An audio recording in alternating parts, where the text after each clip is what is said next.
జేకేలో triple ఐటీలో BTech చేయాలనేది మీ డ్రీమా? అయితే ఇది ఇండియాలో ఒకే ఒక యూనివర్సిటీ వల్ల సాధ్యం. అదే జేకే లక్ష్మీపతి యూనివర్సిటీ. ఇప్పుడే సంప్రదించండి.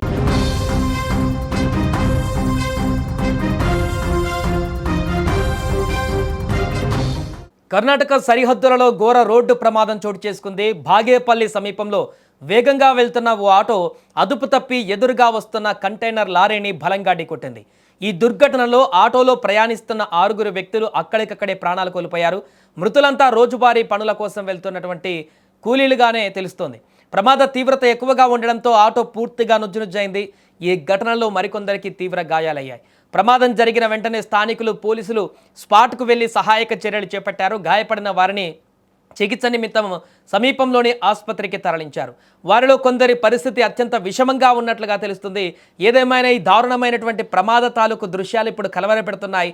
ఆ ఘటనలో రోజువారీ కూలీలు ఉదయం వెళ్ళి సాయంత్రము పొట్టకూటి కోసము కూలి పనుల కోసం వెళ్ళి ఉదయం ఇంట్లో నుంచి బయటకు వెళ్ళి సాయంత్రం మరలా ఇంటికి తేరుకొని అక్కడ వచ్చినటువంటి రోజువారీ కూలీలతో జీవనాన్ని కొనసాగించేటువంటి పేద కార్మికులు ఈరోజు చనిపోయినటువంటి దుర్వార్త ఇప్పుడు అక్కడ అందరినీ కలిచివేస్తుంది. ఆటో ఒకసారి దృశ్యాలు చూడండి, ఎంత దారుణమైనటువంటి ప్రమాద తాలూకు దృశ్యాలు కనిపిస్తున్నాయో. పూర్తిగా ఆటో నుజ్జు అయిపోయినటువంటి పరిస్థితి. ఆటోలో ఉన్నటువంటి వారందరూ కూడా అందుకే మరణించడానికి కూడా కారణమైంది ఈ యొక్క భారీ ప్రమాదం అనేది.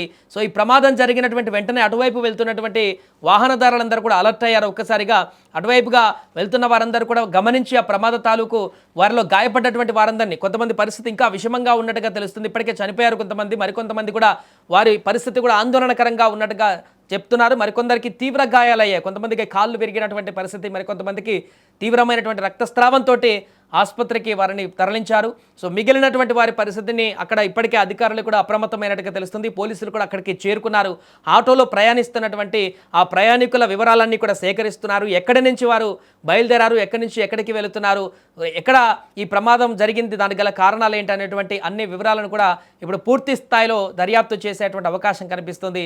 ఏదేమైనా కూడా నిత్యము కూలీ పనుల కోసం వెళ్ళి ఉదయం ఇంట్లో నుంచి వెళ్ళినటువంటి తమ కుటుంబ సభ్యులు మరలా సాయంత్రం అయితే ఆ కూలి పనులు కొనసాగించుకొని పూర్తి చేసి మరలా సాయంత్రం ఇంటికి వస్తారని ఎదురు చూస్తున్నటువంటి ఆ కుటుంబ సభ్యులకు ఇదొక పెద్ద విషాద వార్తగా మిగిలింది.